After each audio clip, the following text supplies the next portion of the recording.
ஒரு ஆக்ஷன் பண்ணணும்னு எனக்கு தோணுச்சு.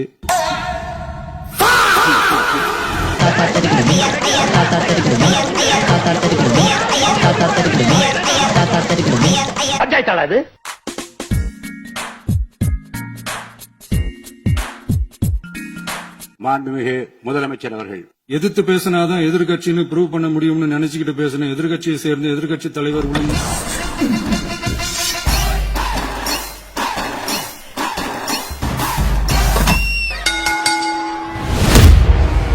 இன்னைக்கு என்னமோ நடக்க போகுது. நமக்கு எதிரா யார் யாரோ சேரவே மாட்டாங்கன்னு நினைச்சவங்க எல்லாம் ஒன்னா சேர்றாங்க.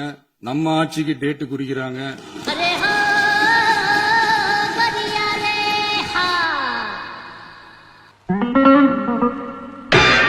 இவங்க சொல்றாங்க நமக்கு ஆட்சி செய்ய தெரியாதுன்னு.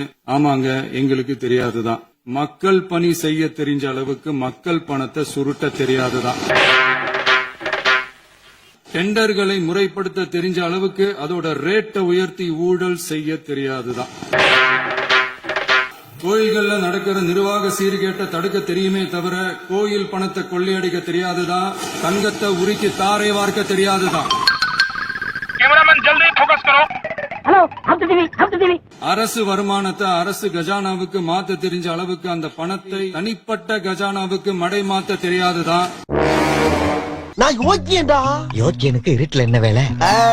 நம்ம தமிழகத்தில் ஏற்கனவே நடந்த அதி அற்புதமான சூப்பரான நிர்வாக திறன் கொண்ட 50 வருஷ அரசியல் அனுபவம் கொண்ட 2.0, 3.0, 4.0 பல .0 மாடல் ஆட்சி நடத்த கனவு கண்டவங்களோட அட்டகாசமான ஆட்சிக்காரங்க பல்வேறு விதமான நிதி நெருக்கடியை நம்ம மக்களுக்கும் நமக்கும் பரிசா கொடுத்துட்டு போய் இருந்தாலும் ரெண்டு லைன்ல பாட்டை நிறுத்துவான்னு பார்த்தா ஃபுல் பாட்டை பாடுறான்டா.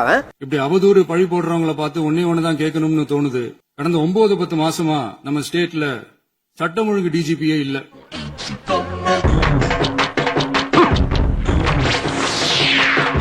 இத்தனை கேள்வி நம்மள பார்த்து கேட்கறாங்களே, ஒரே ஒரு கேள்விதான் நான் கேட்கணும்னு தோணுது. போலீஸ் டிபார்ட்மெண்ட்டை கையில வச்சுக்கிட்டே பிகினிங்லயே இனிஷியல் ஸ்டேஜ்லயே இந்த போதைப் பொருள் நடமாட்டத்தை ஏன் கண்ட்ரோல் பண்ணல?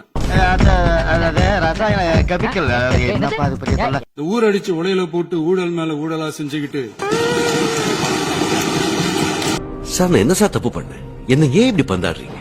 ஊழல் செய்ய வந்ததுக்கு இவ்வளவு தண்டனையா? பொட்டி பெட்டியா பணத்தை வச்சுக்கிட்டு பெட்டியை வச்சு எல்லாம் செஞ்சுக்கிட்டு போதைப் பொருள் பாதுகாவல் கழக மாடல் அரசாங்கம் செஞ்ச ஒவ்வொரு ஊழலா வெளியில வந்துகிட்டு இருக்கு.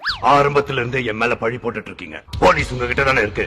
கேஸ் போடுங்க, விசாரணை கமிஷன் வைங்க, நிரூபணமான தூக்குல போடுங்க. நான் வேணாம், நான் சொல்றேன். டாஸ்மாக்ல பேரு பார்ட்டி ஃபண்ட். உங்க ஏரியாவுல இப்ப மாமூல் வசூல உங்களுக்குள்ளேயே டெண்டர் விட்டுக்கிறீங்களாம்ல, அப்படியா? சும்மா இருங்க சார், நீங்க வேற. விளையாட்டில் நடக்கிற ஊழலை அரசியலாக்க பாக்குறாங்க, அரசியல் நடக்கிற ஊழலை விளையாட்டா எடுத்துக்கிறாங்க. பார்ட்டி ஃபண்ட் அப்படின்ற பேர்ல அடிச்ச கொள்ளையெல்லாம் ஒண்ணு போராடுவோம், ஓய மாட்டோம். அவங்கள பேச அனுமதி.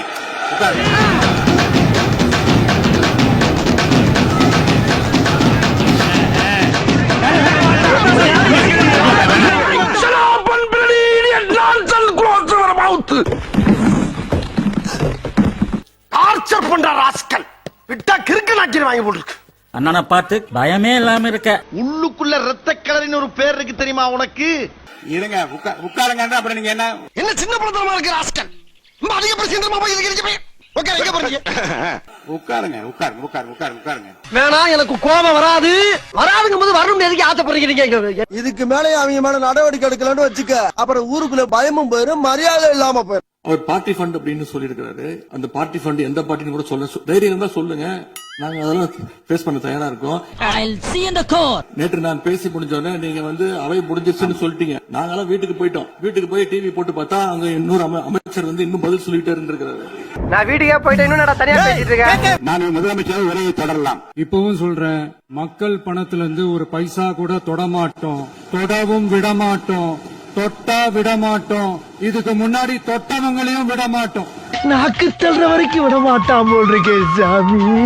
காலையில காலேஜுக்கு போறோம், இல்ல காந்திபுரம் போலீஸ் ஸ்டேஷன் போறோம், காப்பி வேற ஆறி போச்சு.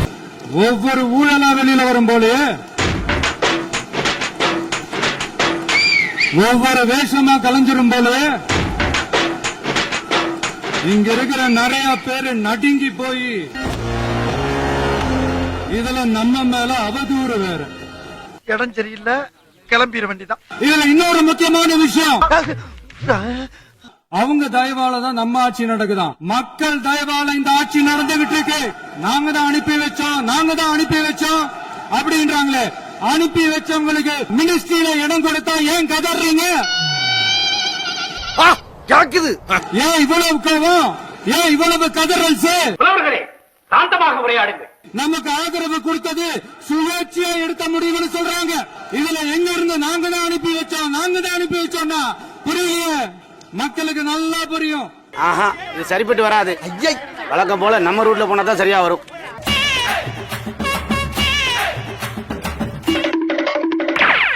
அண்ணாமலை ஃபைட்ட முடிச்சிட்டு பையன் வீடு வந்துச்சாரு, நான் கிளம்புறேன். மக்கள் நமக்கு ஓட்டு போட்டது தப்பான். இது இப்ப இல்ல, நான் சொல்றது எம்ஜிஆர் அவர்கள் காலத்திலிருந்தே மக்கள் என்ன பண்ணிட்டாங்க, எம்ஜிஆர் என்ன பண்ணிட்டாரு, எம்ஜிஆர் என்ன இது பண்ணிட்டாரு. 50 வருஷமா ஒரே டெக்னிக்கா. டெக்னாலஜி எல்லாம் மாறி வேற எங்கேயோ போயிட்டு இருக்கு. பஸ் கொஞ்சம் டெக்னிக்காச்சும் கொஞ்சம் மாத்தினா கொஞ்சம் நல்லா இருக்கும். ஆமா, நீ என்ன பிள்ளை வளர்த்திருக்க? எப்ப பார்த்தாலும் சிலித்தனமா பேசி அசிங்கப்படுத்துறானே. என்ன அப்புறம் என்ன சோஃபா மாடல் ஆட்சியா? அது என்னன்னு புரியறதுக்கு எனக்கு ரொம்ப நாள் ஆச்சு. அப்படிலாம் இருக்கா? எனக்கு தெரியாது. இந்த சோஃபா செட்டு, டேபிள் சேரு, டீபாய், பர்னிச்சர் பிசினஸ் எல்லாம் வேற எங்க வெளியில போய் பண்ணாங்க. காஃபி வித்தவனு மாதிரி பேசுவானு பார்த்தா கழிவு ஊத்துறானுங்களே. நல்லா இருந்துச்சுல்ல? ரொம்ப நல்லா இருந்துச்சு. எனக்கு ஒரு குட்டி கதை ஒண்ணு ஞாபகம் வருது, சொல்லாமா? 25 வருஷத்துக்கு முன்னாடி என்ன நடந்தது தெரியுமாடா கண்ணா?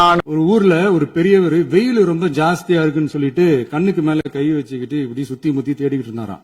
அப்ப கூட இருந்த ஒரு சின்ன பையன், என்ன தேடுறீங்க அப்படின்னு கேட்டானா. அதுக்கு அந்த பெரியவர் சொன்னாரா, அது ஒண்ணு இல்ல தம்பி, உங்க அப்பா இங்கதான் இருப்பாருன்னு சொன்னாங்க, அதான் தேடிக்கிட்டு இருக்கேன். எங்க உங்க அப்பாவையா காணோம்?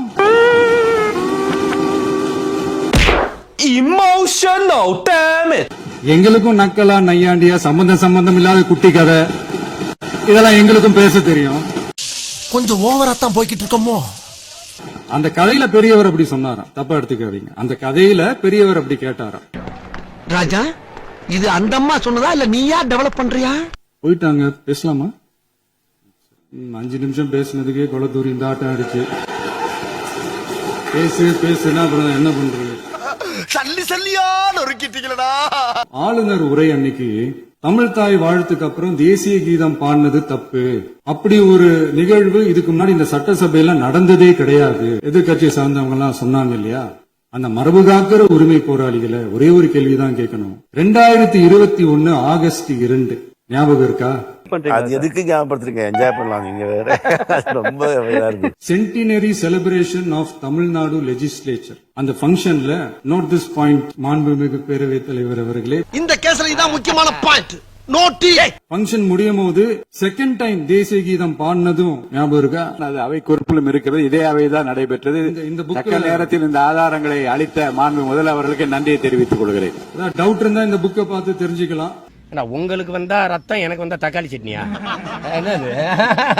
நேத்து மாண்புமிகு எதிர்க்கட்சி தலைவர் ஈவில் அப்படின்ற அந்த வார்த்தையை யூஸ் பண்ணாங்க. ஈவில்ஸ்னு டெவில்ஸ் பேசக்கூடாது. எவ்வளவுதான் அலாட்டா இருந்தாலும் அட்டாக்கு நடந்துகிட்டே இருக்கணும்.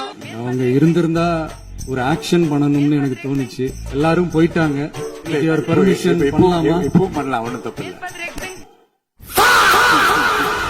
Hey, I've seen this one. This is a classic. Audio launch function, trailer launch ஃபங்க்ஷன்லாம் இதுதான் அவருடைய பாணி. அதுதான் இங்கேயும் ஒரு கடைப்பிடிக்கிறாரு. சொல்லப்போனால் சட்டமன்றத்தை வந்து கிட்டத்தட்ட ஒரு சினிமா தியேட்டர் மாதிரி ஆக்கிட்டாங்க. இன்னைக்கு விசில்லாம் அடிக்க ஆரம்பிச்சிட்டாங்க. இதுல தேட்டர் டிக்கெட் கொடுக்குறாங்க. அவுட்டோசியா?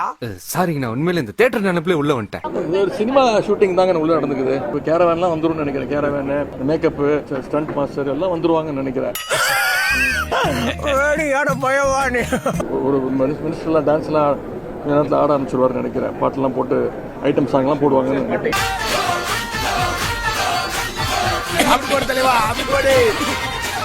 ஆத்தாடி நல்லா தாண்டா இருக்கும்.